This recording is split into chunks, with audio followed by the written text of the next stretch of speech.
Hello, GW, and welcome to the end of a never-ending week. I'm Jessica Nix, and let's break down this week's top headlines. Congratulations to President-elect Joe Biden and Vice President-elect Kamala Harris. After a long and impatient 4 days, the election was called around noon Saturday, November 7th. This day was the 48th anniversary of Joe Biden being elected to the Senate. A historic win for Vice President-elect Harris, 100 years after the 19th Amendment gave women the right to vote. She is the first woman, black woman, and Asian woman to be elected to this office. The Democratic ticket took the White House with 279 electoral votes and 75 million and counting national votes. Biden received the most votes ever for a presidential election. Pennsylvania is Biden's hometown state and the state that flipped to push him over the edge of 270. Biden also flipped Wisconsin and Michigan, and it is likely that he will flip Arizona and Georgia as votes are still being counted. Nevada was called for Biden shortly after his win was announced, and some news organizations called Arizona for Biden already. Georgia has not voted for a Democrat since 1992 with Bill Clinton, and the county to flip the Peach State was Clayton County, late Congressman John Lewis's district. People gathered in city streets across the country to celebrate this historic win. In Biden's acceptance speech, he pledged to be president for the whole country. I pledge to be a president who seeks not to divide, but unify, who doesn't see red states and blue states, only sees the United States. After months of urging his supporters to not vote by mail and delegitimizing the process, Donald Trump's supporters voted mainly in person.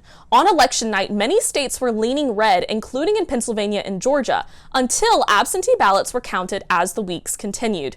Slowly, the states started to flip. Trump lost the election with 214 electoral votes when the election was called and 70 million votes in total. Senate and House races are mostly settled. In the House, Democrats still hold the majority, but only by 9 seats. In the Senate, we have no idea who will hold the majority, but Georgia will most likely be the state who decides who holds that majority.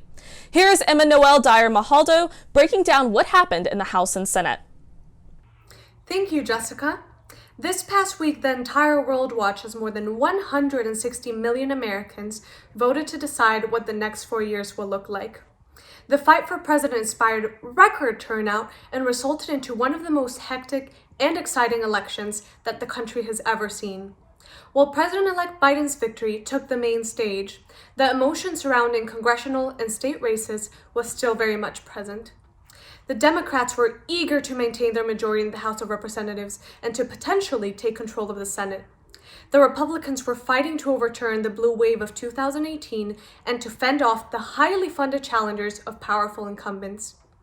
At the end, Lindsey Graham and Mitch McConnell's wins reflected a national trend that traveled throughout Congress. While Jamie Harrison, who actually broke Beto O'Rourke's record for the most amount of money raised by a Senate candidate ever in one quarter, and Amy McGrath, a firm supporter of the Affordable Care Act, are considered some of the strongest candidates that the Democrats have put forth in a long time in South Carolina and Kentucky, it was still not enough. In similar situations, the efforts of Alabama Senator Doug Jones, South Carolina Representative Joe Cunningham, and Florida Representative Donna Shalala did not prevent them from losing their seats to Republican challengers. The decreased margin in the House, now at 4 members, proved to be an important moral win for the great old party after losing the presidential race. It also exposed certain issues the Democratic Party has when identifying their ability to win crucial races despite massive financial support. Even so, as Jessica mentioned, the fate of the Senate remains to be seen. While in Arizona, Mark Kelly beat Republican incumbent Martha McSally to take the highly contested seat that John McCain's once held, Susan Collins, the senator from Maine, was able to keep her often decisive role in the U.S. Senate, which Democrats desperately hoped to win. Similar to the presidency, it could all fall on Georgia to decide where the majority is. Neither of the Democratic challengers, Reverend Raphael Warnock and Jon Ossoff, or incumbent senators David Perdue and Kelly Loeffler, were able to reach enough votes to represent Georgia in the U.S. Senate.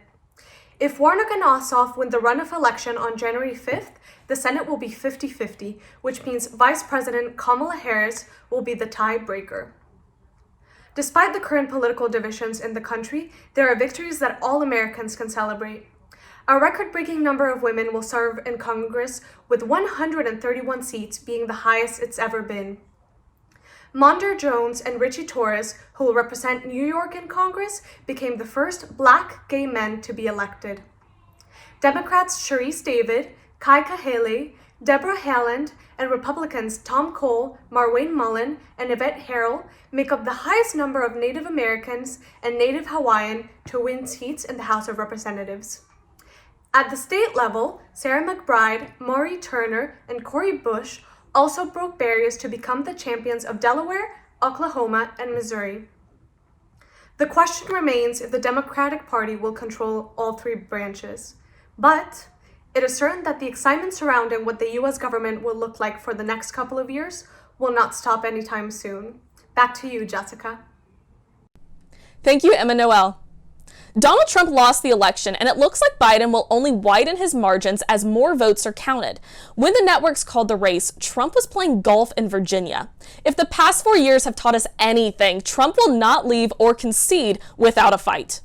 A statement Trump released after Biden was announced the winner was riddled with lies and conspiracy theories, and said that he would start Monday with lawyers trying to dispute the results.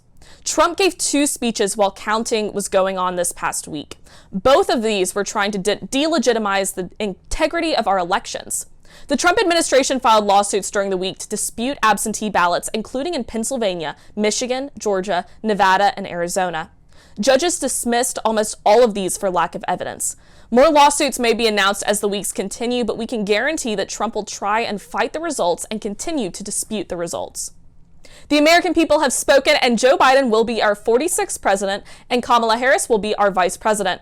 Biden is all ready to get started and has already assembled a 12-person coronavirus task force to be announced and to start on Monday. After a long week, thank you for watching. I'm Jessica Nix, and we'll see you next time.